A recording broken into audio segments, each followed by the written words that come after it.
Namo Vishnupadaya Radhikaya Priyatmane Shri Srimad Bhaktivedanta Narayani Namine Shri Krishna Lila Katane Sudakshana Dharya Madhurya Gunashaitam Paramparayam Purusham Mahantam Narayanantam Shrasa Namami Tridandina Bhakta Shuru Manicha Shri Krishna Padabda Dritaya Karidi Chaitanya Lilamrita Sara Saram Narayanantam Satatam Prapadi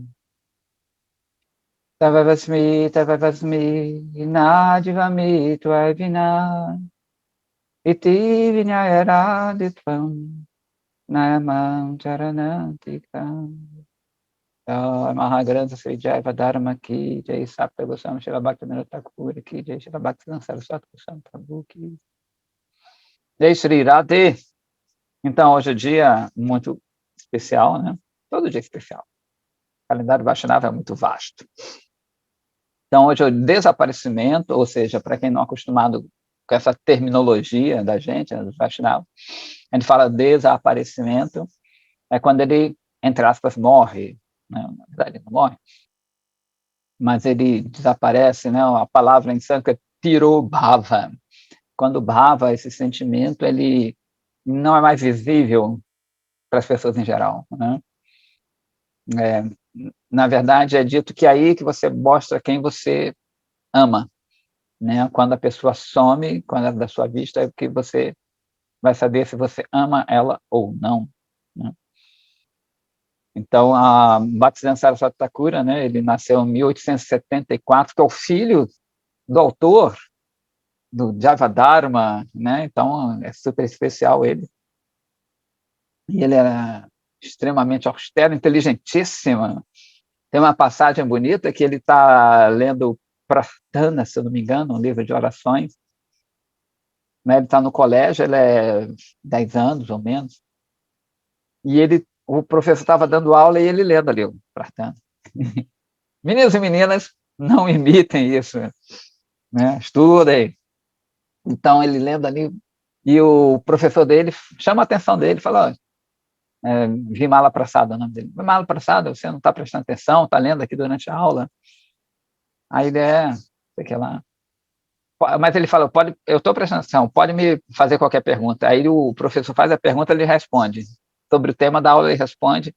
Inclusive, ele já fala a próxima pergunta que o professor estava pensando. Aí o professor fica não, bastante impressionado, falou assim: tudo bem, então. Aí ele fala assim: eu posso continuar lendo meu livro? Aí o professor pode, claro. Né? Ele é extremamente inteligente, com 10 anos já fazia a edição dos livros do pai dele em sânscrito, com 10 anos. Né?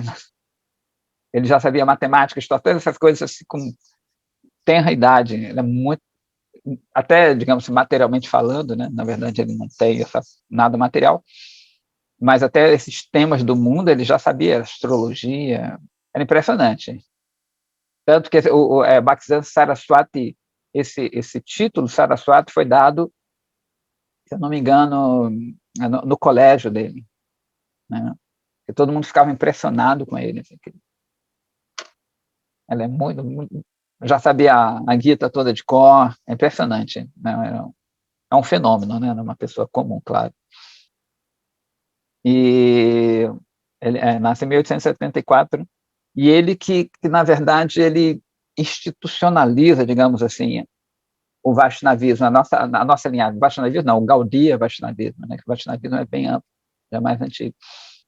Então, ele que põe, né, a coisa mais institucional, que a gente sempre fala aqui, né, que os Vaishnavas antigamente eles moravam em caverna, embaixo de árvore, eles não tinham ainda isso, essa organização.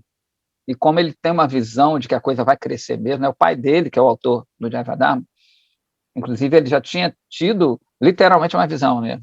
Ele viu quando ele estava do outro lado do Ganges, em Mayapur, ele começou a ver vários estrangeiros cantando e dançando juntos, americanos, europeus. Não viu brasileiro não, mas mais tarde viu. Então ele viu todo mundo cantando Harinama do outro lado do rio, né? Inclusive o Bhaktivinoda Thakur, autor do livro, ele falou assim que ele não tinha tempo, não tinha potência para alavancar esse projeto, que é o próprio projeto de Mahaprabhu, né? Que Mahaprabhu falou que em todas as cidades, em todos os vilarejos, todo mundo ia cantar os santos nomes. E ele falou assim, é interessante que ele pede assim, por um raio de Vishnu. Ele falou, olha, eu não quero nem, não precisa ser o próprio Vishnu, mas um raio, ou seja, uma porção. Tem até um livro chamado Raio de Vishnu, que é a vida de Bhaktisiddhanta Saraswati Thakur. Eu quero um raio de Vishnu. Né? Vishnu é o nome de Radharani também, tá, gente? Então, ele pede um raiozinho. Né? Ele falou, olha, esse raio de sol pode, né, incrementar esse fogo. E é interessante, eu estava pensando também, porque tem uma música do George Harrison que dizem que foi para Srila Prabhupada. Né? Srila Prabhupada é o discípulo de Srila Bhaktisiddhanta Saraswati Thakur, ou seja, é o filho desse raio, é o próprio sol, que a música fala Here comes the sun, não sei se vocês conhecem, and I say it's alright. Né? Dizem que essa música é Srila Prabhupada. Né? Ou seja, o sol está vindo para mim, e eu digo, and I say, né? Eu falei, tudo bem, tudo bem. Here comes the sun, aqui vem o sol, vem para cá, and I say, it's alright, ok.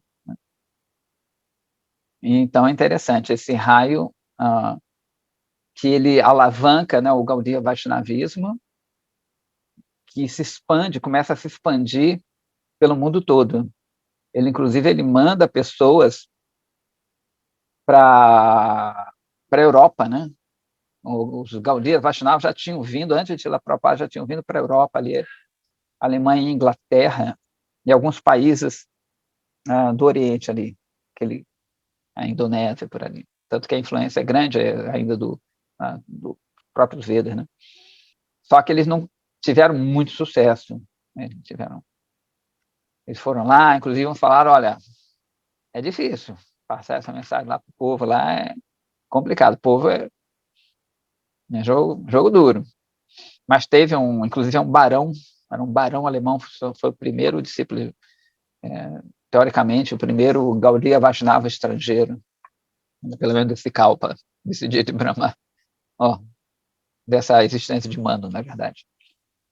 E Bhaktisiddhanta Saraswati Thakur, né, ele revoluciona mesmo.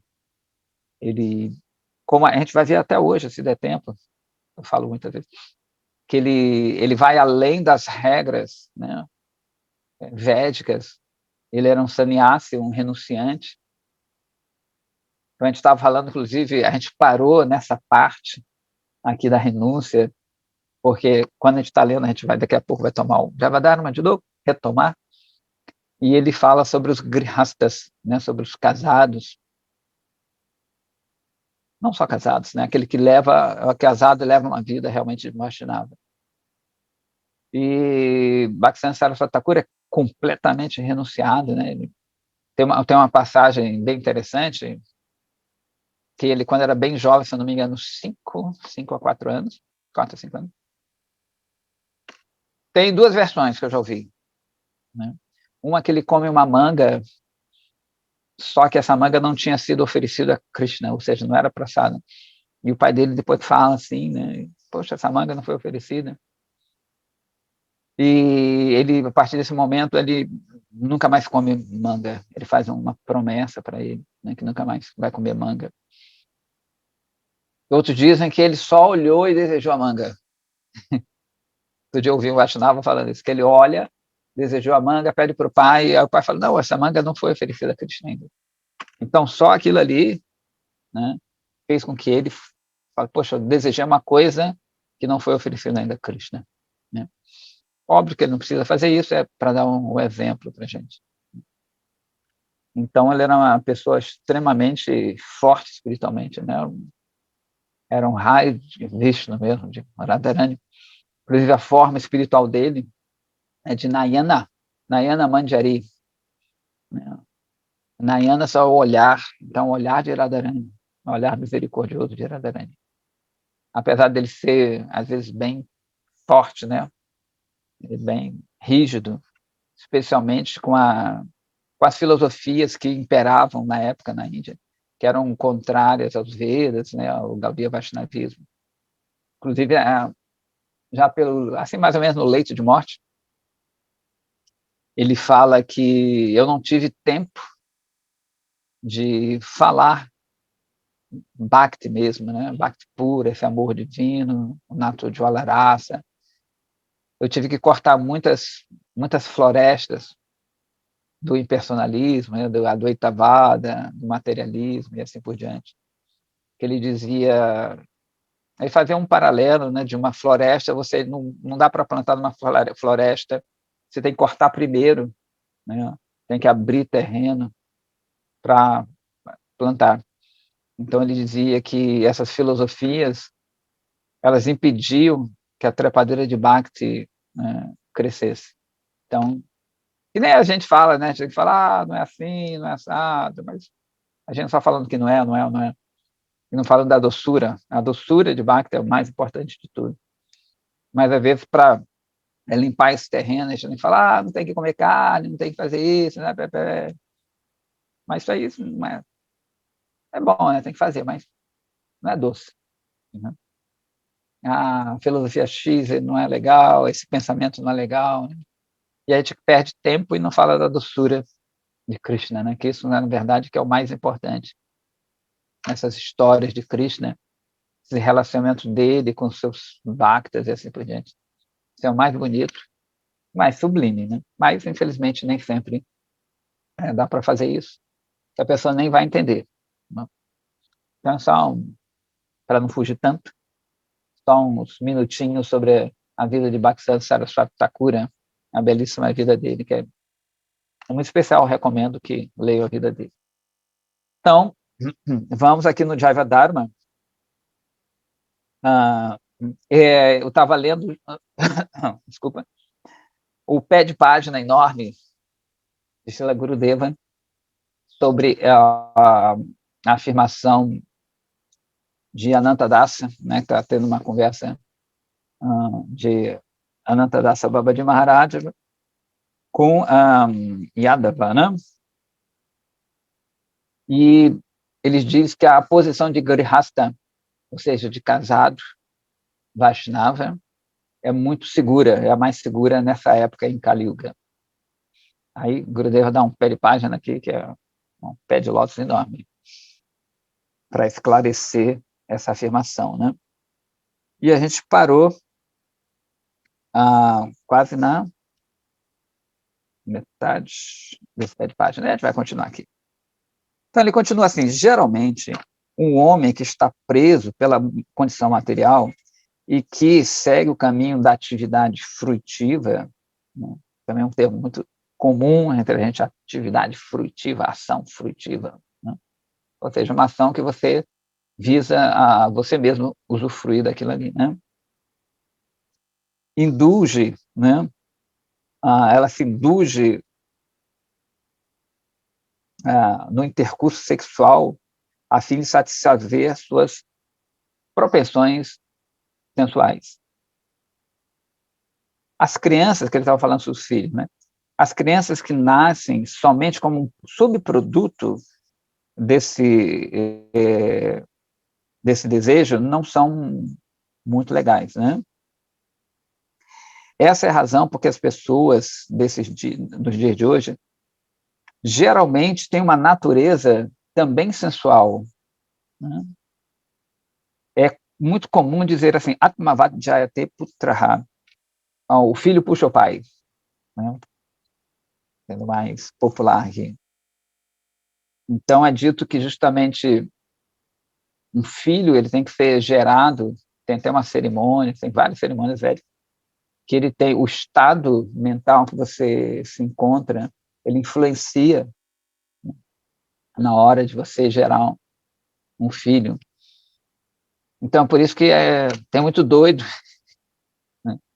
A humanidade está cada vez mais louca, que a gente não segue muitas coisas. O nosso estado mental ele não é propício para você ter um filho, né? Às vezes é por engano, poxa, eu nem queria, né? Ou só com desejo sensual mesmo. Ou o próprio desejo egoísta, mesmo que seja bom assim, mas um desejo egoísta. Eu quero ter um filho e você trata ele mais ou menos como seu bonequinho, né? Como seja a projeção daquilo que você não foi. Então, né, os grandes Vaishnavas mesmo, quando eles são grihastas mesmo, eles querem ter um filho que seja um servo de Krishna, que ajudem eles na divulgação da consciência de Krishna, né? Como Bhaktivinoda Thakur, que a gente falou, né? Ele queria ter um filho que propagasse, né? Que desse continuidade ao trabalho dele. E realmente era um filho perfeito que ele teve, né? Bhaktisiddhanta Saraswati Thakur. Inclusive tem uma passagem que, como ele era um administrador em Puri, na cidade de Puri, de Jagannatha Puri, existe vai até aqui agora, acho que mês que vem aqui no Rio, o Ratha Yatra, que é aquela procissão de Jagannatha, né? A forma de Jagannatha sai nas ruas num carro de madeira. Então, no carro, como ele era administrador do templo, tinha uma função importante, o carro às vezes dava uma paradinha em frente à casa dele, para ele olhar, e o carro seguia. Porém, o carro ele fica 3 dias, ele para na frente da casa de Bhaktivinoda Thakur, e ninguém consegue empurrar o carro. Diz que trazem até elefantes e não conseguem empurrar o carro. O carro fica parado ali, olha que doideira, né? Durante 3 dias. E não dá certo. Inclusive, tem uma passagem com o Mahaprabhu assim, que o carro para, todo mundo puxa o carro, e o carro é enorme, na Índia o carro é enorme, tonelada. E Mahaprabhu ele põe a cabeça assim no carro e empurra. Então, da mesma forma, ficou ali parado, e Bhaktivinoda Thakur ele leva, né, o filho dele, ele como administrador, ele pode subir no carro, e ele põe aos pés de Jagannatha, e diz que o garoto ele começa a abraçar Jagannatha, e cai uma guirlanda, né, nele. Cai. Legal pra caramba. E ele fala, não, é esse o filho, é esse o filho. Inclusive, ele também nasce com o cordão, né, o cordão bramânico enrolado assim, desculpa, o cordão umbilical, como se fosse o cordão bramânico, né, o cordão que você recebe quando você faz a cerimônia de se tornar um brahmana, né? É bem interessante. Então, esse é o verdadeiro filho, não para satisfazer os nossos desejos, né, ou por acaso, nem para satisfazer os nossos desejos, coisa que a gente não fez, ou para dar continuidade à minha linhagem, tem muito isso. Não, meu filho vai dar continuidade à linhagem. Numa tentativa vã de ser imortal, porque a alma se lembra que ela é imortal, só que ela passa por esse filtro carnal aqui, né? E a gente tenta aquilo que a gente já é por meio daquilo que a gente não é. Então a gente quer fazer uma obra, né? Construir um prédio, ou fazer algo para que fique lembrado para sempre. Isso é impossível. E às vezes a gente quer isso por meio do filho, né? E acaba sendo muito ruim, porque o filho às vezes é uma coisa completamente diferente de você quer impor aquilo ali, é uma loucura. Então, continuando, embora o Grihastha Ashrama, ou seja, essa posição, né, de Grihastha, seja mais baixo dos 4 ashramas, como a gente já viu, Srila Bhaktivinoda Thakur recomendou-a com o desejo de beneficiar todos nesse mundo. Sua recomendação é especialmente direcionada às pessoas cuja mentalidade é similar à de Chandidasa e Damayanti, que são aqueles 2 que vieram tentar resgatar seu pai, né? Na realidade, grandes almas que naturalmente seguem o caminho do desapego pela influência do sukriti que eles adquiriram em vidas prévias, eles nunca vão ficar enrolados, né, nessa vida doméstica por aceitar um casamento. Tais pessoas elevadas, ainda assim, têm oportunidade, podem, na verdade, têm oportunidade, podem cair dessa posição. Mas aonde existe a questão, né, de você cair, se você já é caído. Né? Entendeu? O que ele quer falar, né, que se você já está numa posição que não é muito elevada, como é que você pode cair de uma posição que você já está meio caído? Na verdade, sempre tem como cair mais, infelizmente. Sempre tem um degrau mais abaixo, assim como sempre tem um degrau mais acima. Então, ele continua aqui, ser um Nastika Brahmachari, ou um sannyasi, ou seja, um Brahmachari vitalício, ou um sannyasi, que é uma ordem mais elevada de renúncia, não entendem o princípio subjacente, né, da instrução supramencionada,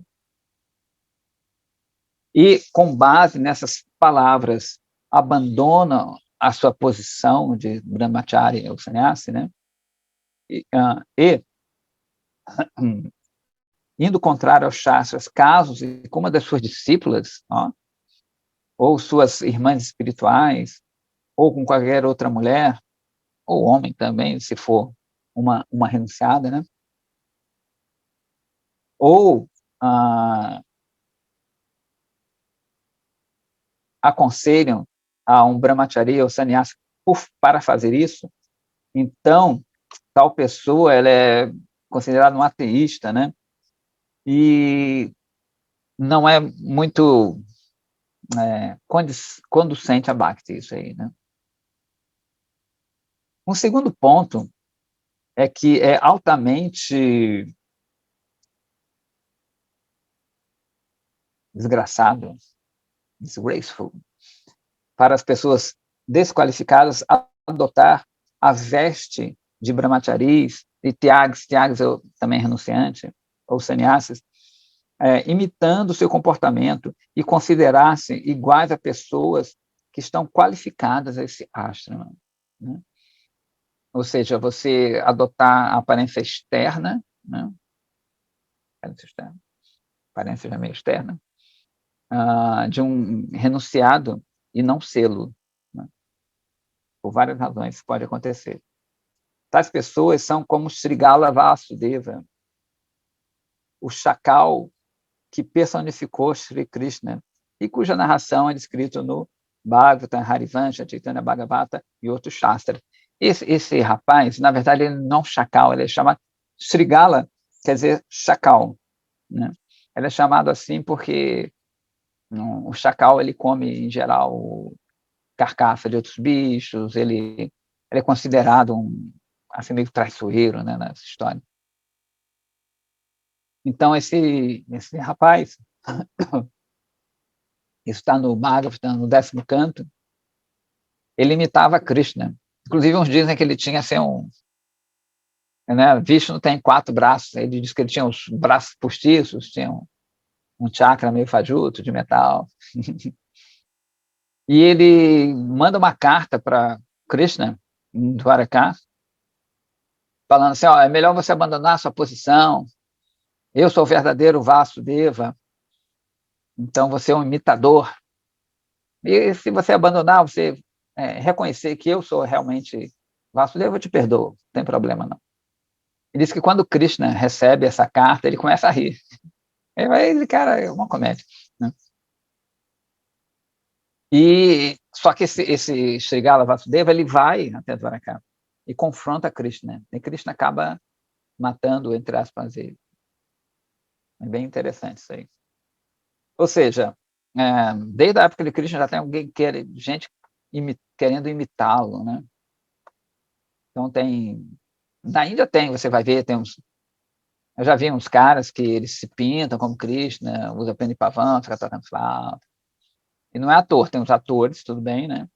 Mas tem gente que anda mesmo assim, imita Krishna, que é como a gente gosta de falar, uma contaminação advaitavada, né? Diz que você é Deus, e tem muitas coisas, muitas perversões filosóficas, né? Então, é sempre bom, quando a gente for para a Índia, ano que vem, vamos, entender direitinho também a filosofia, para não cair em umas coisas meio fantásticas, né? Que muitas dessas pessoas, elas conhecem o Shastra, elas sabem mesmo, recitam e tudo, mas não conhecem a essência do Shastra, né? Então, aquela coisa externa, assim como eles usam as coisas externas, né, para chamar atenção, eles só conhecem o externo do Shastra, e não conhecem a fundo nisso aí, né? E talvez alguém nem conheça tanto os versos, assim, mas ele sabe a essência, né, do Shastra, das escrituras. Então, antes de se ligar a Vasudeva, foi assim, Krishna acabou dando uma lição nele. E depois teve uma briga também.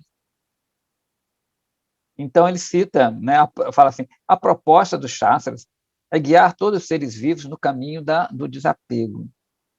Ele cita o Brahma Vaivarta Purana, dizendo assim, em Kali Yuga, isso aqui é interessante, 5 atividades são proibidas. Né? Oferecer um cavalo em sacrifício, que é o famoso Ashwamedha Yajna, né? um sacrifício dantanho. Oferecer uma vaca em sacrifício, que é o Gomeda. Aceitar sannyasa, olha que interessante, aceitar a ordem sannyasa, oferecer carne aos antepassados e gerar filhos com o irmão do seu marido. A gente vê que essas coisas aconteciam antigamente e não eram proibidas, né? Eram aceitas. Mas diz que cada época tem seus métodos e assim por diante, né? Então, essa história, a gente já falou aqui, né, do oferecer animais em sacrifício, na verdade, eles cantavam os mantras, esses animais morriam e depois renasciam, rejuvenescidos, né? Na verdade, não matavam, davam oportunidade, davam um corpo melhor para esses animais. E depois, o que ele fala aqui? Aceitar sannyasa. Então, depois ele vai falar sobre isso. Não é tridandi sannyasa, não é o nosso método, vai ser ekadanda, ele vai explicar mais tarde, né? E depois, né, oferecer carne aos antepassados, também não faz nada disso, e gerar filho com o irmão do marido, quando o marido às vezes não podia, era em geral os reis, Vyasadeva faz isso, quando vai os filhos de Vyasadeva, que são, na verdade, são vamos gerar mais tarde os Pandavas, né? Tem essa história que eu já contei aqui também. Então, quando em geral era rei para manter a linhagem. Então, se o marido não podia ter filhos, o irmão dele podia gerar filhos com a menina, né? Com a esposa do irmão. Pode acontecer hoje em dia, mas não é bom. Ainda mais que é escondido. Isso era justamente para... Não existia o sentido de trair nada, né? É só para dar continuidade, sim de dever, para dar continuidade à linha, né, à linhagem dos reis.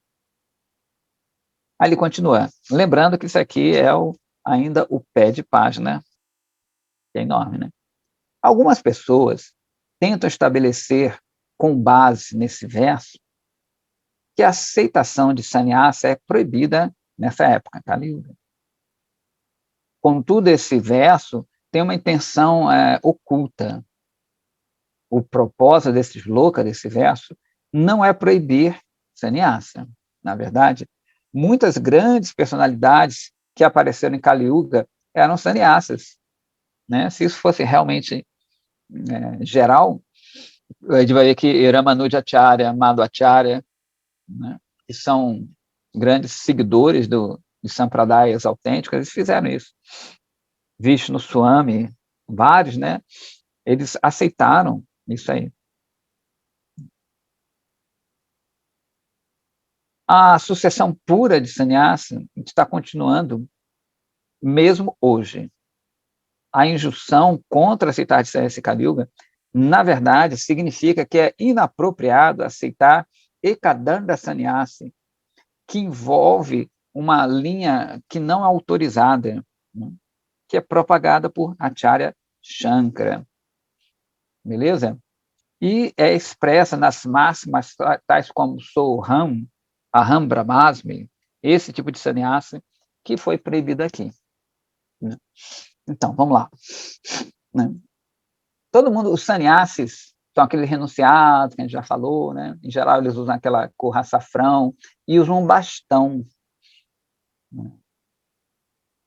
Hoje em dia, a gente quase não vê mais sannyasi com bastão. Né? Então, eles usam um bastão que é uma peça de bambu enrolada num pano açafrão. A linhagem de Shankara, de muitos Advaitavadis, eles são chamados Ekadanda. Danda quer dizer vara, bastão. Eka é um. Então, eles enrolam só uma vara de bambu, porque eles têm essa história que todo mundo é um e assim por diante, né? Tudo é um, aquela historinha. A nossa linhagem chama Tridanda, porque são 3 varas, né? E enrolado nessa peça de pano açafroado. Então, essa é a diferença externa. Então, eles falam que o Ekadanda ele é proibido porque não tem a autorização dos Vedas, né? Essa é uma filosofia que está contrária aos Vedas. Essa história que tudo é um. E ele cita umas máximas de Shankara. Ou seja, Shankara, a gente já falou aqui, lá no começo, que é o próprio Shiva, na verdade, uma expansão de Shiva, que vem propagar uma filosofia contrária a Bhakti por algumas razões. Então, ele pega umas afirmações dos Vedas, que ele citou aqui, o Soham, né? Eu sou Brahma, né? Uma coisa assim. É Aham Brahmasmi também, quer dizer, eu também sou Brahma. Aham Brahmasmi. Soham quer dizer, eu sou ele, mais ou menos.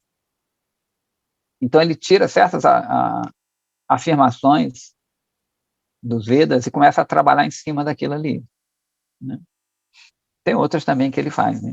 E ele vai chamar de Mahavakya, né? As grandes afirmações dos Vedas. E a gente vê muito isso, né? Eu sou, eu sou, eu sou. Tem umas liadas que ficam, não, diz que o mantra é eu sou, eu sou, eu sou, eu sou, né? Tem uns que é Shivoham, Shivoham, Shivoham. Sou Shiva, sou Shiva, sou Shiva, sou Shiva. Isso é muito comum, né? Isso, aí sim, a aceitação nessa linhagem que diz que é proibida. Beleza? E ele continua. Tridanda Sannyasa é o verdadeiro sannyasa, né? E ela é perpétua e ela é aplicável em todas as épocas. Algumas vezes, Tridanda Sannyasa externamente aparece na forma de Ekadanda Sannyasa. Ekadanda Sannyasas desse tipo são, na verdade, grandes almas e aceitam a eternidade do Tridanda Sannyasa, que simboliza as 3 características que são o Sevya, né, o objeto serviço, o servidor, a pessoa que serve, e o serviço em si, né?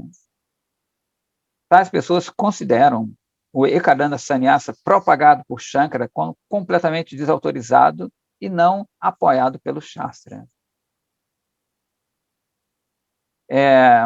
Portanto, é provado, né, com base no Brahma Vivarta Purana, nesse verso, citado pelos Smarta Acharyas, que é lógico para os sadhakas que estão perseguindo Nivritti Marka a aceitar sannyasa, né? Então, tem uma passagem até interessante que próprio Mahaprabhu ele aceita Ekadanda. Acabou de dizer que não é. Quando ele é iniciado sannyasa, Chaitanya Mahaprabhu, ele é dado essa vara para ele, né? Porém, o que acontece? Numa das viagens de Mahaprabhu, Nityananda Prabhu, a gente vai ver isso no Chaitanya Charitamrita, ele quebra em 3. É legal? Ele quebra. Fala, vamos jogar isso fora. É interessante. Ele está justamente anunciando, né, a, a legitimidade de ser Tridanda e não Ekadanda. Tanto que ele quebra em 3. Por que ele quebra exatamente? Ele poderia quebrar em 2 e jogar fora. Ele quebra em 3, né? Então, tem outros sannyasas também aceitaram, mas depois eles abandonaram isso, porque eles aceitaram a verdadeiro sannyasa, mas como não tinha um Vaishnava para iniciar nesse momento, ele, né, aceita isso, mas ele vive de uma forma diferente, ele não aceita os preceitos dessa filosofia do Itavada. Beleza? Tranquilo?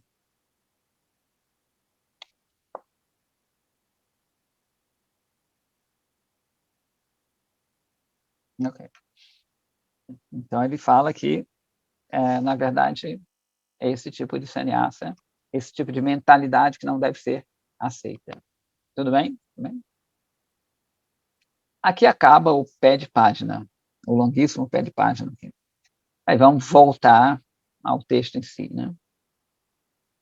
Aí ele continua assim: Bhakti pode ser desenvolvido plenamente a partir dessa posição de grihasta. Agora a gente já está falando de grihasta, tá? Que a gente está dando continuidade. Muitos grihastas Vaishnavas são gurus que são extremamente versados nas verdades fundamentais do Shastra. Se os filhos de tais pessoas santas Vaishnavas também são Vaishnavas puros, eles também devem ser contados como Grihasta Bhaktas. É por isso que a companhia de Grihastas Bhaktas é particularmente benéfica para todas as divas, todos os seres. A Yadavadasa, que é aquele que está fazendo as perguntas, né, fala assim: Grihastas Vaishnavas são obrigados a permanecer sob a jurisdição dos Smarta Brahmanas. De outra forma, eles vão ter muito aborrecimento na sociedade. Sob quais circunstâncias, sob tais circunstâncias, como é que eles podem praticar Shuddha Bhakti?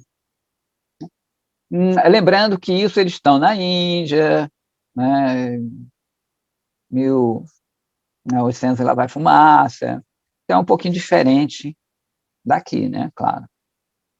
Então, o que ele fala? Esses Grihastas Vaishnavas, essas pessoas casadas, eles estão ainda sob a tutela dos Smarta Brahmanas. Você lembra dos Smarta? Né? Os Smarta Brahmanas são aquelas pessoas que, dentre outros fatores, outras coisas, eles acreditam que tem o que o Varnashrama Dharma, que é essa composição sócio, entre aspas, espiritual, ela é necessária para você atingir certos graus de espiritualidade.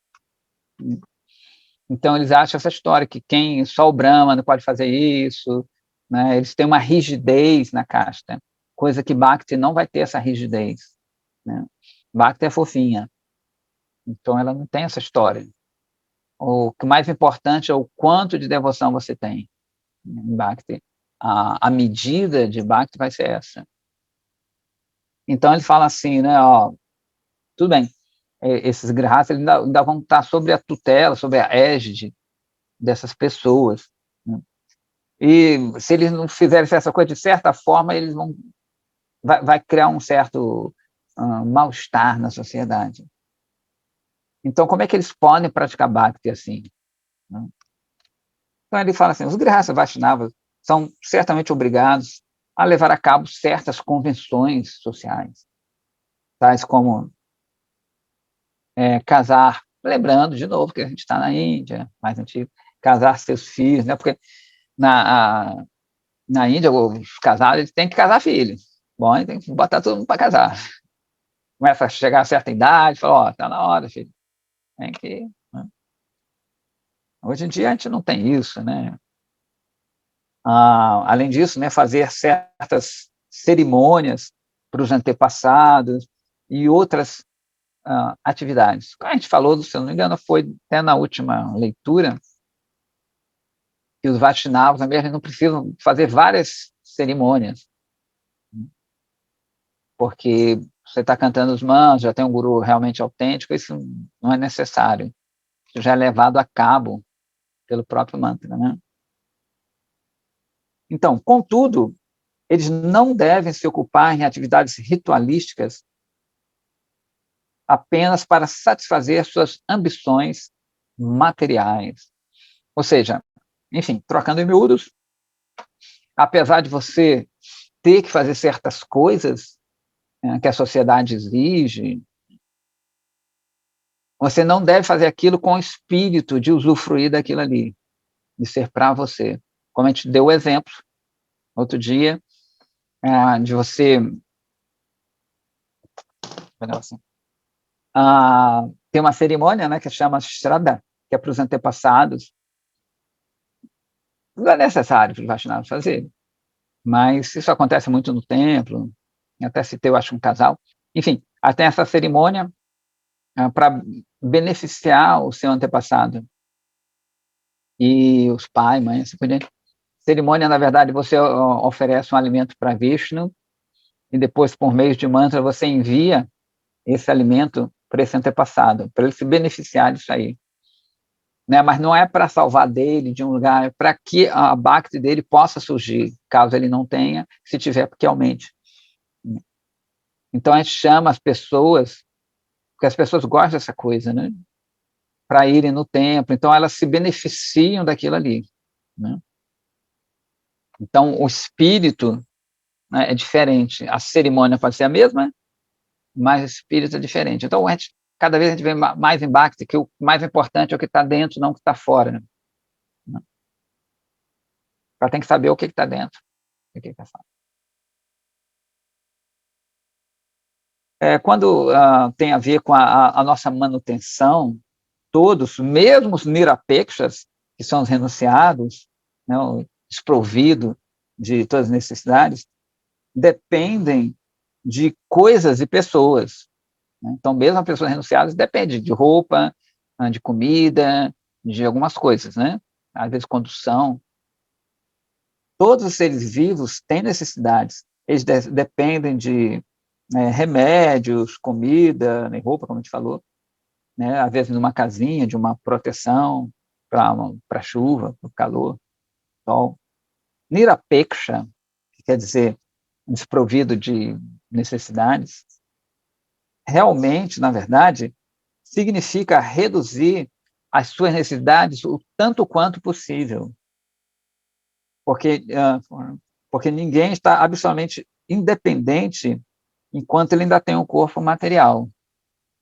Isso é outra coisa que tem muito com a gente,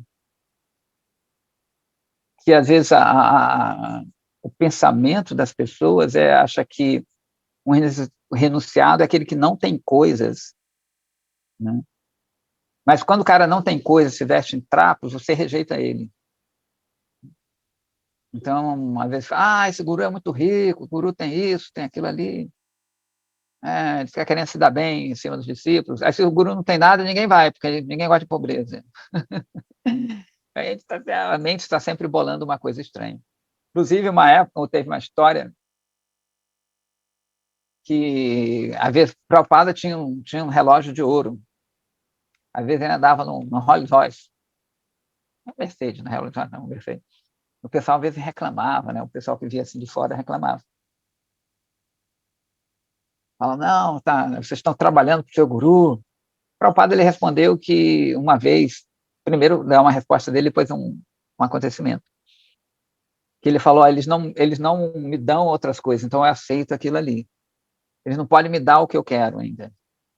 Né? Que não era para ele, né? É a devoção. Porque o guru não fica nada para ele, na verdade.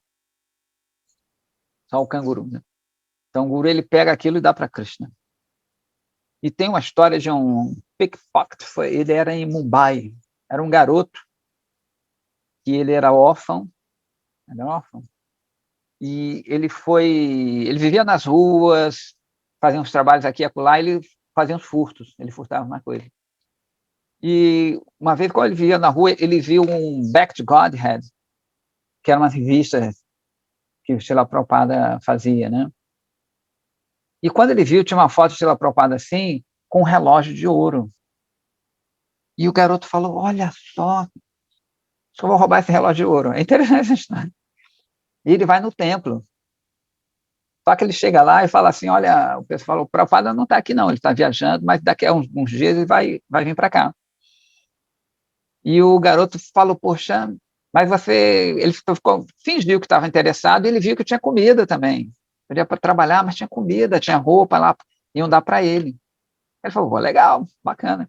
E ele fica morando no templo. Pô, tem comida boa, 3 vezes o dia, toma banho, né? Deram roupa limpa para ele, se sentiu abrigado. E ele acabou, está morando no templo, faz nas cerimônias e tudo. E é interessante. Né? O pensamento dele começou a mudar um pouco. E ele acabou raspando a cabeça e tudo, né? Mas ainda tinha uma coisinha de ladrãozinho, né? E certa vez ele soube que Prabhupada ainda não vinha, mas ele ia por um lugar ali perto. E ele se firmou lá com o presidente do templo, falou, olha, você não, eu vou roubar tudo e para ir para ver Srila Prabhupada. Aí o presidente acabou mandando ele lá para onde Srila Prabhupada estava. A Srila Prabhupada viu aquele garoto, aí chamou, conversou com ele.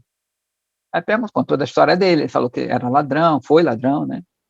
E que veio pelo relógio de Srila Prabhupada. Srila Prabhupada, na hora, você quer o relógio? Ele tirou o relógio e deu para o garoto. Né? Você vê aqui por trás, atrás do meu relógio? Toma o relógio. Agora eu fiquei meio em choque, né? Mas é muito interessante isso. Né? Então,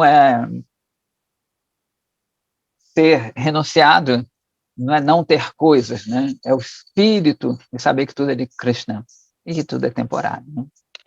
Bem legal essa história, eu gostei, ouvi há pouco tempo. Então, ele continua aqui, né? É favorável para Bhakti pensar assim. Eu estou aceitando esse servo de Krishna de forma que eu possa, de forma que nós possamos nos ajudarmos a servir a Krishna. Né? Ele está falando em relação a uma pessoa casada. Você aceita outrem para que vocês trabalhem, né? Como ele falou, é um servo, uma serva de Krishna. Eu estou aceitando um servo de Krishna para a gente juntos fazer o serviço a Krishna. Né?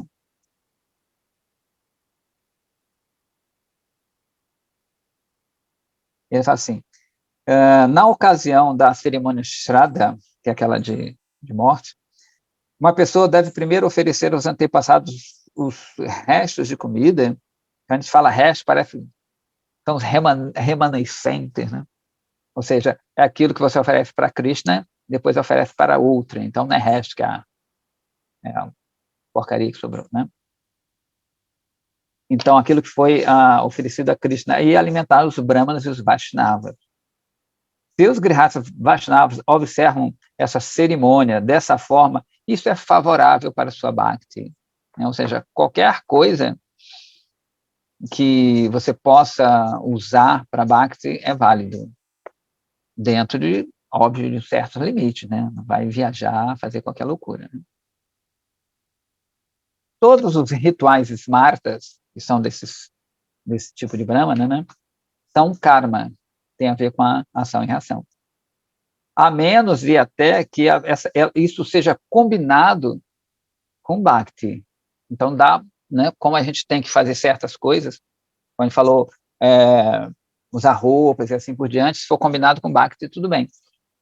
Inclusive, Bhaktisiddhanta Saraswati Thakura, né, o filho de Bhaktivinoda Thakura, ele fazia isso de uma forma perfeita, né? Eles, às vezes, tinham que ir numa cerimônias de uns governadores, ele ia falar e ele usava sapatos, coisa que era inaceitável para os sannyasis. Todos os sannyasis andavam descalços. Às vezes, roupas costuradas, porque o sannyasi não pode ter roupas costuradas, representa o apego, né? Todas as roupas dele têm inteiriças. Você só amarra, você não faz costura. A costura simboliza aquilo que você está apegado. Né? E ele fazia essas coisas. Ele andava de carro, sentava em cadeira. Sannyasi não sentava em cadeira nem andava de carro. Ele falou assim, tudo isso, né, me ajuda a levar essa mensagem, eu vou usar tudo isso. Né? É bem interessante. E esses smartas brahmanas, essas pessoas ultraconservadoras, elas não entendiam isso. Elas ficavam presas às regras. Como a gente sempre fala aqui, né? Você não deve ser um regra dasa, um servo das regras, e sim um Krishna dasa, servo de Krishna, né? Se essas regras elas impedem você, né? Porque nem tudo que é Vaishnava, ou desculpa, nem tudo que é védico é Vaishnava, mas tudo que é Vaishnava é védico. Né? Então, tem várias regras nos Vedas que são boas, mas para um determinado tipo de pessoas, não são para os Vaishnavas. Né? Os Vaishnavas meio que já passaram por essas coisas, e aquilo você pode ficar preso àquilo ali. e você fica preso àquilo ali, não desenvolve esse amor. Até na vida a gente vê isso, que às vezes a pessoa se prende a certos conceitos, e aquilo ali, né, não faz com que ele não avance, até materialmente falando. Você fica preso àquilo, não, porque eu aprendi assim, vou morrer assim, né? Na verdade, a gente está sempre mudando. Então, karma, que está nos Vedas, mas não é favorável a Bhakti, desculpa, karma que se encontra nos Vedas, mas não é favorável a Bhakti, enquanto uma pessoa... Peraí, karma that is enjoined in the Vedas. Seja, karma que se encontra nos Vedas, mas não é favorável a Bhakti, não deve ser feito. Devemos realizar as atividades comuns num espírito de renúncia e sem apego pelo resultado. E uma pessoa deve realizar as atividades espirituais na companhia de Bhaktis. Dessa forma, não vai existir falha nisso. Então, as atividades, né, cozinha, estuda, trabalha, tudo isso tem que ser nesse espírito de devoção. Senão, não é bom, né?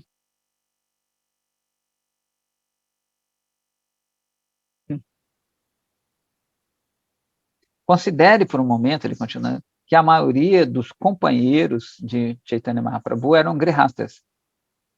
E muitos rajarshis, ou seja, reis santos, e devarshis, são grandes sábios de tempos de antanho, tempos antigos, né? Aí ele cita Dhruva, Dhruva Maharaj, Prahlada Maharaj, os Pandavas, todos eram grihastas bhaktas. Você deve saber que grihastas bhaktas são altamente respeitados nesse mundo. E Yadava Dasa fala assim, se eles são tão respeitados e queridos por todos, vem cá, por que alguns renunciam à vida familiar? Né? Boa pergunta. Ele fala, alguns grihastas bhaktas são elegíveis, estão qualificados a renunciar a essa vida, mas tais Vaishnavas são muito poucos nesse mundo, e sua companhia é extremamente rara. A Yadava Dasa assim, por favor, me explique como alguém se torna capacitado a renunciar à vida familiar. Essa é interessante. Ele fala, Anantadasa fala que os humanos têm duas tendências, Bahirmukha e Antarmukha, ou seja, uma tendência interna e outra externa.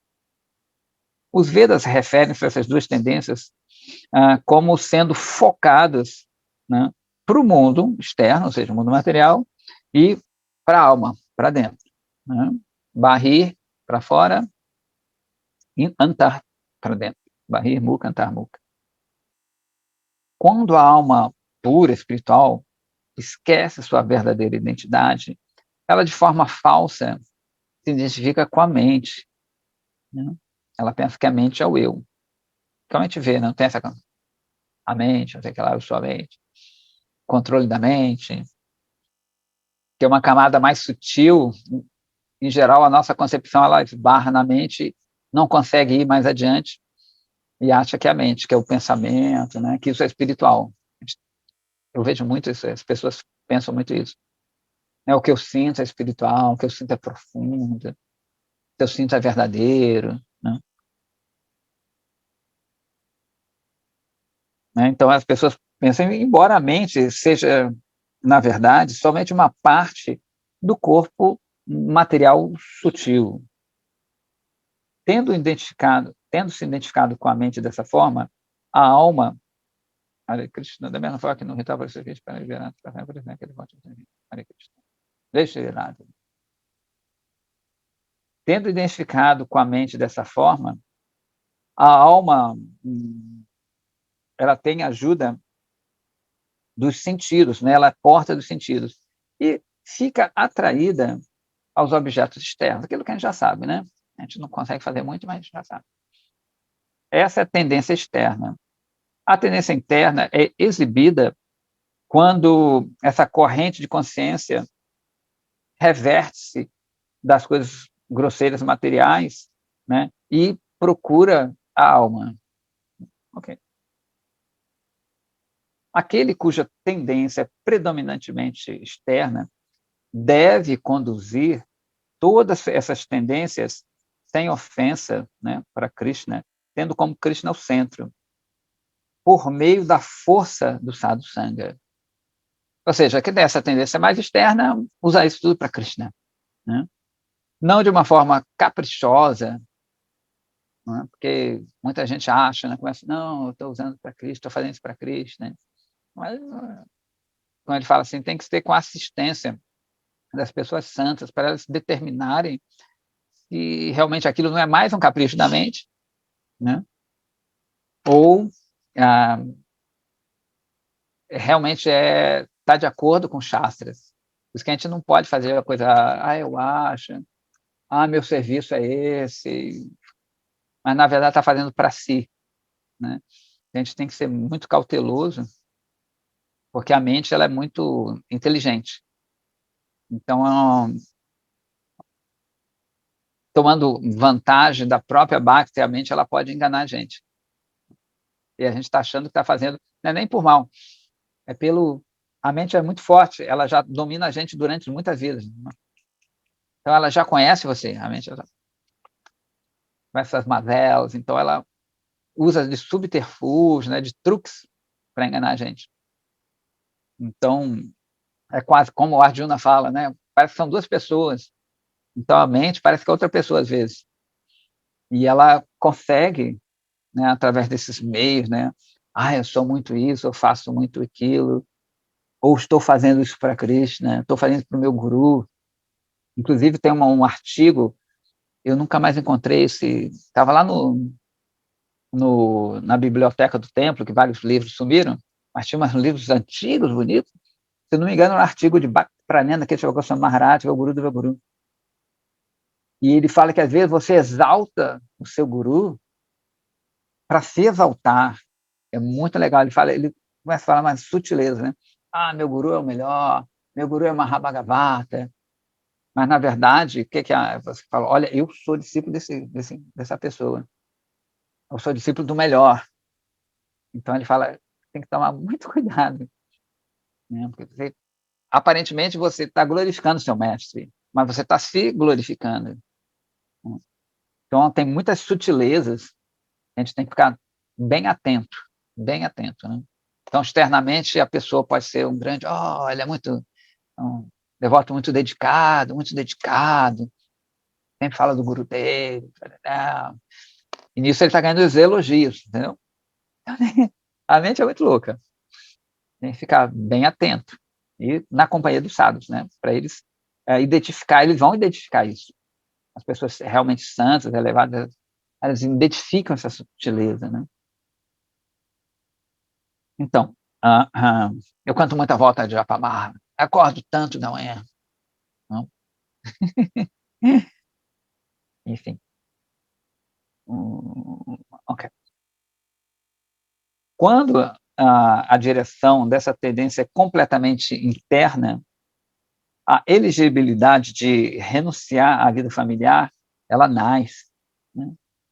Porém, se uma pessoa abandona essa vida familiar antes de que esse estágio chegue, existe um perigo significante de uma queda aí, né? Então, tem sua hora, né? O difícil, às vezes, determinar essa hora. Tem no Madhurya Kadamini, tem uma coisa bem interessante, assim, eles falam que é a Taranga Garala, que é essa coisa de você, às vezes, pensar, né? Poxa, eu queria estar... Ontem mesmo eu estava falando com um devoto, ele é casado, tem 2 filhos, o negócio é ficar no Radhakunda, vamos para o Radhakunda, que é aquele lago sagrado, meio que largar tudo, pererel. Aí chega lá no Radhakunda, tem várias dificuldades, eu falei, poxa vida, devia ter ficado no Brasil com a minha família mesmo, que lá eu estava mais estável, em Bhakti. Aqui eu não estou muito estável, aqui a vida é difícil, né, eu não consigo dormir direito e fico pensando em outras coisas, vou voltar para o Brasil. Aí aqui no Brasil é cheio de problemas, poxa, devia ter ficado no Radhakunda. É denso e diluído. Shila Vishwanath Chakravartakura fala assim, que é essa instabilidade também. Aí o cara chega, pô, aqui é uma porcaria, estou olhando aqui para a janela, tem os caras brigando aqui, cheio de mendigo na rua, uma bagunça, negócio, jogo do Brasil, queria estar no Radacuna, é pacífico. Aí você vai para o Radacuna, aí a mente, porque você está levando sua mente, seus desejos, né? Você ainda não é um renunciado mesmo. Então, às vezes, você tem que se adaptar ao local. Não estou dizendo que você não deva ir no Radacuna, ficar pelo menos um mês, mas, né, tem que ser bem cauteloso, e às vezes não dá para abandonar tudo ainda, nesse sentido, né? Você só abandona tudo quando você está todo com Krishna, né? Que, na verdade, de novo, não é abandonar, é ficar com ele, ficar com o seu guru. O abandono, essas coisas, elas, na verdade, nem existem, como a gente está falando aqui, é você entender que tudo é de Krishna, usar para Krishna.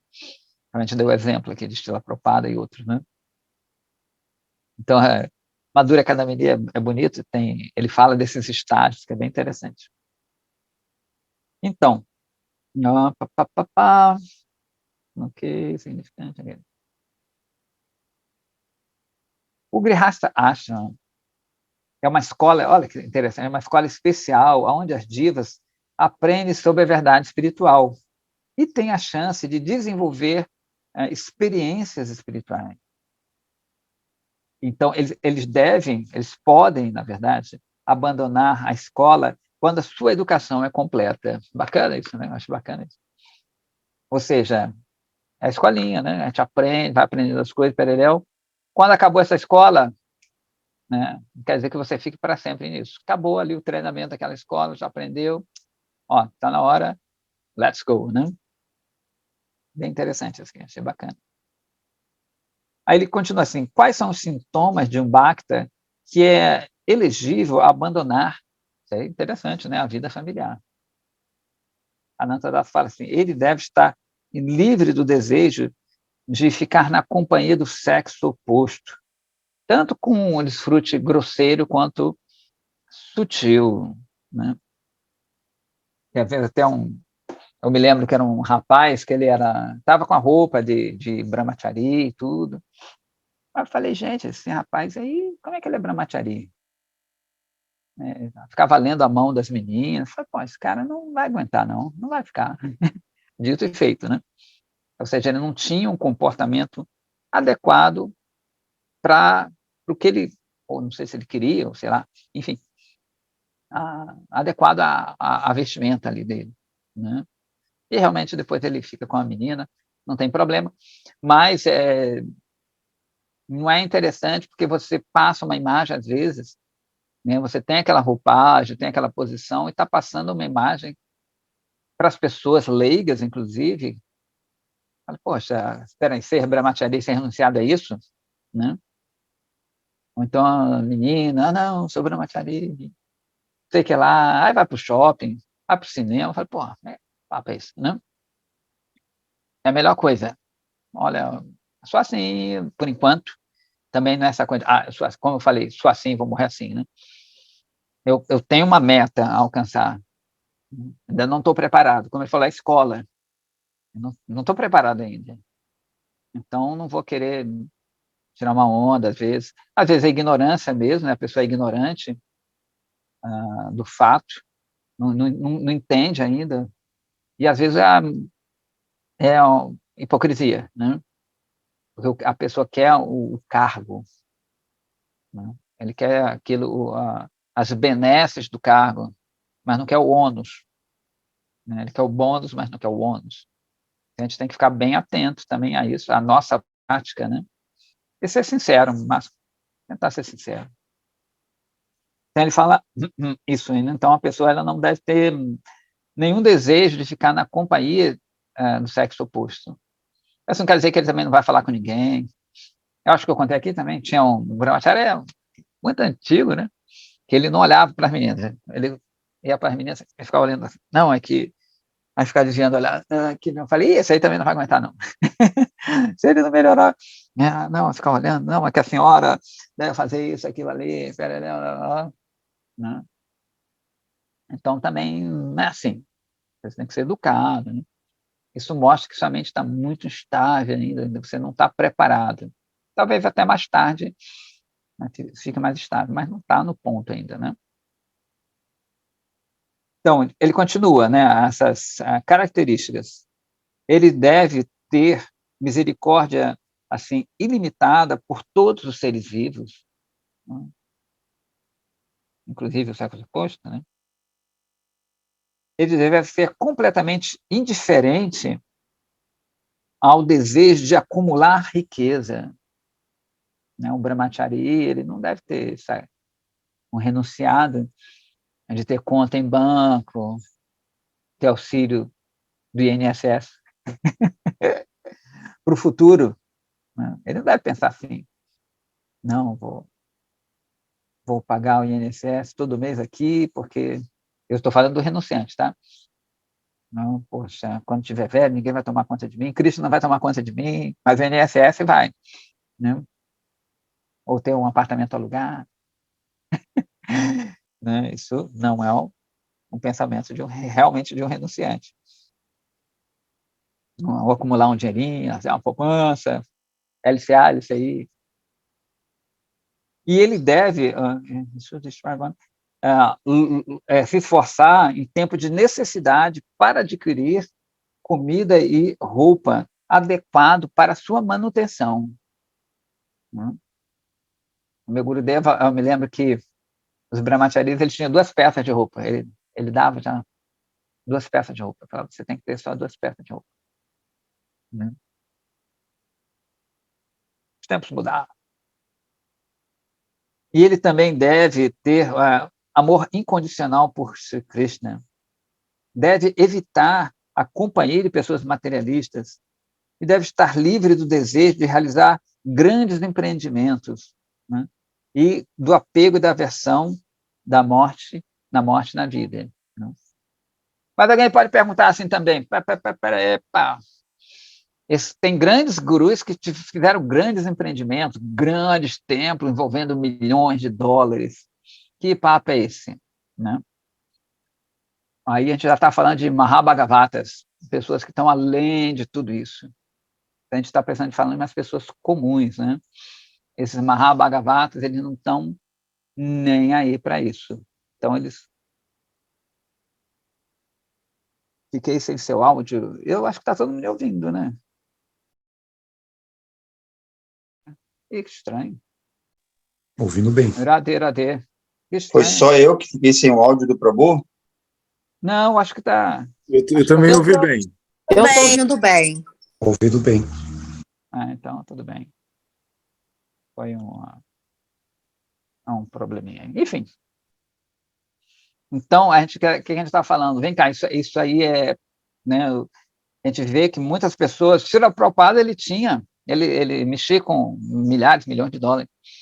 Ele tinha conta e tudo, né? Mas são pessoas especiais, né? Então, eles não se apegam a isso, como a gente acabou de ver na história do relógio e tudo mais. Eles usam tudo isso para Krishna. Então, esses conceitos são mais para pessoas mais comuns, né? Bhaktisiddhanta Saraswati Thakura também, ele estabeleceu vários templos, ele fez grandes empreendimentos, mas são, né, top, a gente não pode se comparar a essas pessoas. Isso é mais no estágio que a gente vai se encontrando, que vai avançando, né? Apesar deles, mesmo assim, eles manterem uma certa etiqueta, né? Digamos, Srila Prabhupada, esse envolvimento com o sexo oposto, com pessoas materialistas, eles não tinham tanto envolvimento assim. Mas eles sempre mantinham. Tem uma linha aí que não pode ser cruzada, né? Mesmo para essas pessoas, para dar o exemplo. Então, tem que também a gente ler, mas é entender que tem outros fatores envolvendo tudo isso aí. E depois ele cita um verso do Bhagavatam, do 11º canto, isso. Fala assim, uma pessoa que vê o seu próprio sentimento de atração por Shri Krishna Chandra, a alma de todas as almas, em todas as divas, e que também vê todos os seres vivos residindo dentro da égide, da tutela de Krishna, é um Uttama Bhagavata. Então, ele já está falando aí, né, que o Uttama Bhagavata, que é esse high level, é diferente. né? Ele vê todo mundo como servo de Krishna. Ele vê tudo como a energia de Krishna. Então, ele pode fazer as coisas que ali não são recomendadas para a pessoa que está começando essa renúncia, né? E assim por diante. No Srimad Bhagavatam, no 3, ele fala sobre o que Kapila-deva descreve como as características principais dos sadhus. Então, ele fala assim, aqueles que adoram ninguém mais além de mim e que, portanto, se ocupam na devoção firme e exclusiva a mim, abandonam tudo em prol de mim, incluindo todos os deveres prescritos no Varnashrama Dharma e todos os relacionamentos com seus cônjuges, filhos, amigos, relativos e parentes, né? Essas são as características dos sadhus, né? Que estão completamente ocupados no serviço a Krishna. Também ele cita o Bhagavatam no 10º canto. Se alguém pronuncia, mesmo sem intenção, Sri Harinama, num sentimento assim, sem ofensa, de uma vez, montes e montes de pecados acumulados são destruídos. Tal pessoa, portanto, prende os pés de lótus de Hari dentro do seu coração com as cordas do amor e é considerado o melhor dos bhaktas. É bonito que tem uma Chora Gragonogastakam, uma canção de Bilamangala Thakura que ele fala que, né, você é um ladrão, né, Hari? Ele sabe que quer dizer aquele que tira. Ele falou, você roubou o meu coração, né? Você é bonito, Bilamangala Thakura era cego e fala, então eu vou prender você, você é Hari, você é um ladrão. Eu vou prender você e vou te dar prisão perpétua. Né? Eu vou prender você no escuro, na masmorra escura do meu coração e você nunca mais vai sair dali. É bonito ali, bem o livro que ele compõe é belíssimo. Né? Como punição ao maior dos ladrões, eu vou botar você na prisão mais escura, que é o meu coração. De lá você nunca mais vai sair. Bem bonito essa canção. Então, é o que ele fala aqui, né? Você acaba prendendo Hari no seu coração, os pés de lótus de Hari no seu coração. Só que as algemas de Bilamangala Thakura são tornozeleiras belíssimas. E quando é bonito porque ele fala que quando Krishna vai no coração escuro, porque ele está se considerando, né, uma pessoa destituída de qualquer coisa, miserável, e quando Krishna chega no coração escuro, o que é que acontece? Tudo se ilumina. É bonito, tem uma sutileza bem interessante. Então, continuando assim, quando esses sintomas são manifestos num Grihastha Bhakta, ele não está mais se ocupando em karma, e, portanto, ele renuncia à vida familiar. Tais Nirapeksha Bhaktas, né, Bhaktas renunciantes, são raros, e uma pessoa deve considerar-se extremamente afortunado por ter a sua companhia. Deixa eu ver até onde vai, ainda tem um pouquinho. Vamos ler mais um pouquinho. Hoje em dia, jovens frequentemente renunciam à vida familiar e adotam as vestes de renunciantes. Eles estabelecem um lugar para os sadhus congregarem-se e começam a adorar a deidade do Senhor. Depois de um tempo, eles saem da companhia, eles caem de novo na companhia do sexo oposto, mas não abandonam o cantar do Harinama. Então, eles, a princípio, renunciaram, depois de um tempo, fizeram alguma coisa, assim, um templinho, um lugar, só que depois eles caíram de novo dessa posição, mas ainda continuam cantando Harinama. Eles mantêm o seu eremitério, o seu ashrama, por coletar doações de muitos lugares. Tais pessoas são tyagis, renunciantes, ou grihasthas bhaktas. Anantadasa. Sua pergunta aqui levanta várias questões, né? De uma vez só. Porém, eu vou respondê-los um a um, uma a uma, as questões, né? Primeiro de tudo, a elegibilidade para restaurar a vida familiar não tem nada a ver com juventude ou com velhice. Bem interessante isso. Tem gente que diz que Bhakti, só jovem que aprende Bhakti, isso é para jovem. Aí ele aqui está refutando isso, né? Ou seja, se Bhakti ela é impedida por idade, que é um fator material, peraí, então quer dizer que um guna ele pode impedir Bhakti? Tem nada a ver, né? Então não depende de cor, credo, como sempre falo, né? Não depende de nada. Bhakti não depende dessas coisas, de coisas materiais. Só jovem. Tudo bem que a maioria a gente vê são pessoas jovens, mas não quer dizer nada. Não. Bhakti não é barrada por nenhum fator material. Alguns grihastas bhaktas estão qualificados pelos sanskaras adquiridos em vidas prévias para abandonar, sanskaras são as impressões, né, de vidas prévias, abandonar a vida familiar mesmo enquanto são jovens. Por exemplo,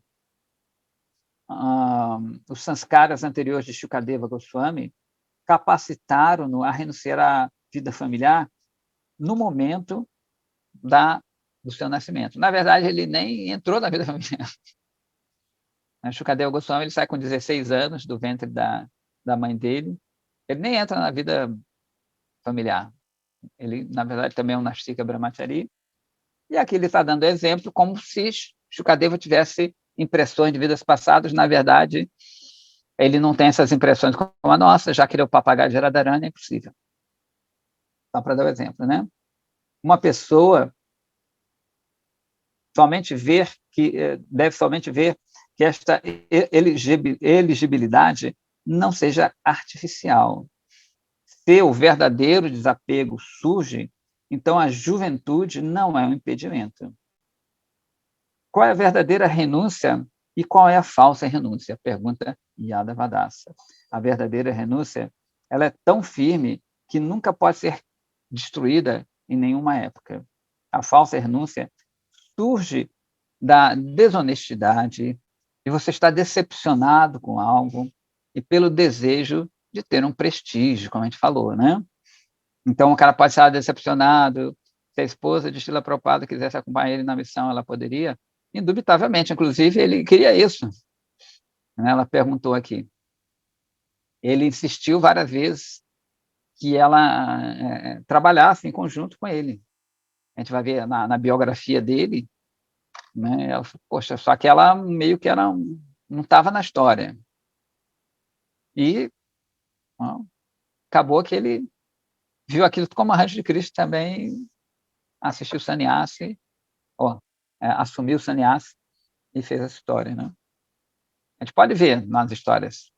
Tanto que tem aquele fato que eu acho super interessante, pitoresco, né? Que ela troca os livros que ele fez com tanta dificuldade, né? Ele traduziu o primeiro canto do Bhagavad, ela troca por biscoitinhos para chá, né? Essa foi a gota d'água ou de chá. Né? Então, ele sempre... Ele queria que toda a família fosse, né? Mas a coisa não aconteceu. Inclusive, na Nara Lila dele, ou seja, nos passatempos como ser humano, ele nunca quis aceitar sannyasa. Srila Prabhupada nunca quis. Ele nunca se achou qualificado a isso. Portanto, ele tenta, de várias formas, manter a família, ele tenta vários negócios, tudo dá errado. Tudo dá certo, na verdade.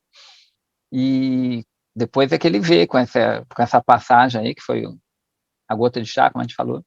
Aí ele falou, agora não tem mais jeito não, já tentei, você não quer, então deixa para trás. É o que ele está falando aqui, né? A verdadeira renúncia é você achar usar tudo para Krishna, tua família, tudo, mas não quer, você também não fica pegado àquilo ali. Aí é que começa a história dele, né? Bem interessante, que são mais ou menos 40 anos, desde esse pedido do mestre espiritual dele, Bhaktisiddhanta Saraswati Thakura, ele demora quase 40 anos mesmo para começar essa história. Isso que é bonito no Srila Prabhupada, né? Ele levou aquilo a cabo mesmo, 40 anos, imagina. O guru deu uma ordem para ele, 40 anos depois é que ele começa. Bem interessante. Ele nunca abandonou aquilo, ele nunca achou, eu vou fazer aquilo ali de uma forma ou outra. É bem interessante.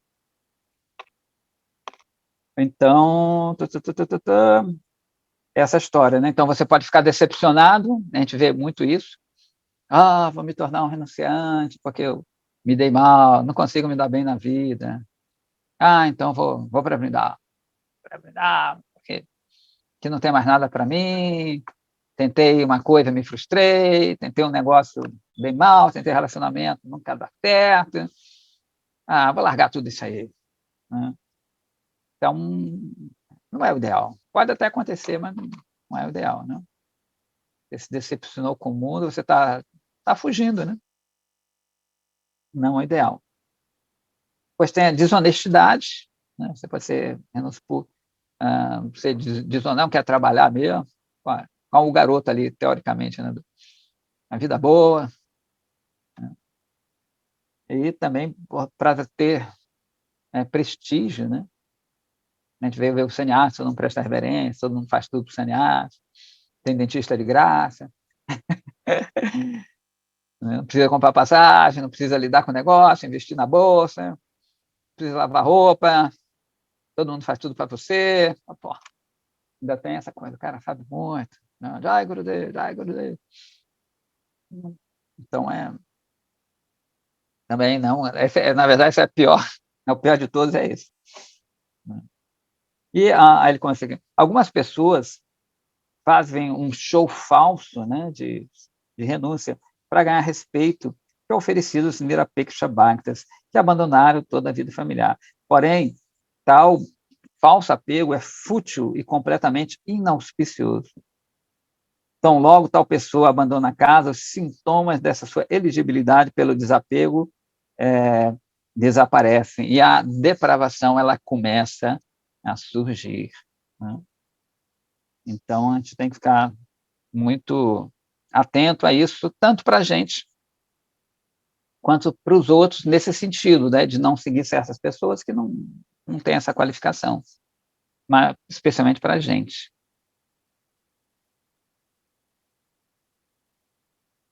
Tudo em Kali Yuga, mas a coisa do ser humano, a gente sempre distorce as coisas, né? É comum, não é normal não, mas é comum a gente distorcer os ensinamentos. Isso é muito comum. Então, a gente tem que também ser muito atento à fraqueza e à hipocrisia. Né? A gente não pode botar todo mundo no mesmo saco. A maioria é fraco, não é hipócrita. Hipócritas, na verdade, são poucos, né? Os farsantes mesmo. São tantos. Srila Prabhupada dizia, né, que os demônios são muitos, são poucos, os inocentes são muitos. Então, a pessoa às vezes não entende mesmo, ela é muito imatura ainda no caminho de Bhakti, não tem sukriti suficiente. Então, ela realmente acha, não é que ela está fazendo aquilo por mal, ela acha que pode ser renunciante, está fazendo um grande trabalho, né? Ela está imbuída por aquele sentimento novo, não está fazendo aquilo por mal. Ela não consegue enxergar certas coisas. Não, mas não. Eu já vi muitos casos, assim, a pessoa ela não consegue. Você fala, Prabhu, não é assim, cara. Vai mais devagar, mais tranquilo. Não, mas é assim, está escrito. Eu me lembro uma história que Srila Gurudeva, quando ele teve em 2000, tinha um rapaz extremamente inteligente, muito fanático ainda. E Gurudeva deu uma aula que ele falou, porque tem no Shastras que quando alguém fala uma ofensa, você tem que contra-argumentá-lo com argumentos válidos, derrotá-lo ou cortar a língua dele. não, cortando a língua dele, desculpa. Quando o Gurudev fala cortar a língua, é no sentido de acabar com o argumento de outro, não é cortar a língua, literalmente. E ele estava falando isso para uma visita. Eu falei, rapaz, você é louco. Como é que vai falar isso para a pessoa ali, cara? Não, mas o Gurudev falou isso. Eu falei, então, e aqui seria uma sociedade de mudo. Né? Todo mundo aqui faz essa besteira. A gente não ia poder nem cantar o mantra. Todo mundo com a língua. Você é louco, para com isso. Né? Então, a gente tem que ter mais essa maturidade. Né? Ele acabou ofendendo. Né? Mas é uma coisa que a gente tem que ter esse tempo, ouvir, ter calma. Né? Urgência não é pressa, nesse sentido. Né? Você tem que ter avidez, não é pressa. Você tem que ter avidez realmente em alcançar isso, mas não é pressa exatamente. É aquela história, eu vou ter isso, nem que seja daqui a 300 milhões de vidas. Isso é uma urgência. A pressa, eu quero ter isso agora. Né? Não vai ter isso agora, essas coisas. Mas você é determinação, eu quero isso. Não importa, né, quanto tempo eu vou levar, mas eu só quero isso, não quero nada além. Esse é o ideal, né? E não ter agora. Não posso ter isso. Isso acaba sendo uma perturbação para a sociedade, porque você tem tanta pressa, né, pula degraus, e aí? Quando vê, você assumir uma posição X, e depois você é uma desgraça para a sociedade, porque todo mundo te vê lá em cima, depois te vê lá embaixo, fala, não acredito mais nisso. É uma farsa aqui, isso não existe. Né? Acaba destruindo muito a fé das pessoas que também são imaturas. Eles põem todo mundo no mesmo saco. Né? Muitos gurus caíram, né, de vários locais, né? Tanto que essa filosofia mais ateísta, mais individualista, ela surge daí também, né? Da queda da classe sacerdotal. Né? A gente vê tanta loucura, não só com a gente, com os outros também, outras linhagens religiosas. Vê que pessoas que eram para dar o exemplo para a gente, elas não dão um mau exemplo. E é que a gente acaba não acreditando em mais nada e acaba acreditando só na gente. Ou seja, não, o importante é o que eu penso, o que eu sinto. E outros estão fazendo a mesma coisa. Então, a gente acaba caindo nessa esparrela. Então, ficar sempre atento na companhia dos sadhus mesmo, são raros, bem raros, e ser humilde, né? Tentar ser humilde, ser sincero, e ver que a gente não é nada demais. Fazer nosso pouquinho, com constância, mas sempre tentando melhorar, né? Ficar sempre atento às nossas atitudes, assim por diante. Então é isso, gente. 8 horas. Falei pra caramba. É isso aí. Se tiver comentar, alguma coisa para fazer aí, senão podemos terminar por aqui e glorificar mais tarde também o Bhaktisiddhanta Saraswati Goswami, que ele é o emblema de tudo que a gente está falando, né? Ele conseguia botar tudo isso em prática de uma forma excelsa. Tem que orar para ele, que a gente pelo menos tem um pouquinho dessa retidão dele. Né? Isso é super importante. Talvez não possamos ser como ele, mas um pouquinho ajuda. Prabhu, okay. Eu vi ali a pergunta da Mata Shimani Manjari, eu não sei se o senhor respondeu, eu também achei interessante. Ela perguntou ali se Srila Prabhupada se a esposa de Srila Prabhupada quisesse acompanhar ele na missão, ela poderia? Eu acho que eu respondi, não sei se estava mudo, mas eu repito. Respondeu, Prabhu. Não, então fui eu que distraí aqui no momento, desculpa. Ah, garoto! É porque não teve um momento que ficou mudo, eu achei que talvez fosse no momento que for mudo aí. Não, eu estou escutando aqui, mas eu acho que eu entrei em outra... Estado alfa. Mas eu tenho uma pergunta em cima dessa para fazer. Fala, Madhuri. Eu queria perguntar o seguinte, por exemplo, tudo bem, depois eu me lembrei que realmente ele queria que ela fosse, e ela várias vezes refutou, né? E tal. Mas, assim, ela poderia ter ido com ele, mas mesmo ele tomando sannyasi, mas ela ir, no caso, como discípula dele, poderia ser isso? Ou não? Poderia, mas aí já é outro caso, né? Porque depois que aceita sannyasi, você não tem mais contato com essa esposa, sua ex-esposa, né? Aí já não.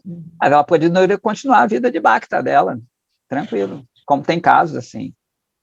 Que a esposa... Mas, por exemplo, para Nova York com ele, mesmo não sendo mais casada, lógico, ela estaria ali junto, ajudando ele, mas não mais casada, entende? Assim, será que poderia? E junto para Nova York, assim, é um pouco estranho. Talvez ela fosse depois, né? Porque justamente tem aquele padrão de você para os outros. Então, não é comum você ficar com a sua esposa, assim, depois ainda mais no começo. Sim, de novo, entendi. né? Prabhupada é um caso à parte, esses grandes mestres são um caso à parte, eles podem fazer muitas coisas, mas não é uma condição normal, uma condição, né, do sannyasi, mas tudo bem, ela poderia até se tornar discípula dele mais tarde, poderia, né? Porque aí separou, já não é esposa, né, ex-esposa, aí é uma diva, né? É outro conceito aí que já entra, né? Entendi. Mas normalmente não. Especialmente, né, eu me lembro, foi um sannyasi francês, meu Gurudev falou, fica pelo menos 3 anos sem ir para o seu país, assim que ele assumiu o sannyasi. Né? Fica pelo menos 3 anos sem ir para o seu país, para evitar qualquer coisa. Depois tudo bem. Ele não gostava muito que os sannyasis fossem para o seu país, assim que... Sannyasis mais novos, né? Para evitar qualquer coisa. Ele era muito amoroso com os filhos, uma coisa assim. Aí, não pega muito bem. Ok, obrigada, tá? Obrigada. Eu que agradeço. Então, acho que é isso aí, né? Olha a Neida aí. A Neida está na Califórnia ainda, Neida? Hare Krishna, Prabhu. Gratidão. Agradecemos. Então é isso aí, né? Obrigado, Prabhu. Minhas evidências. Eu que agradeço. Agradecemos. Agradecemos.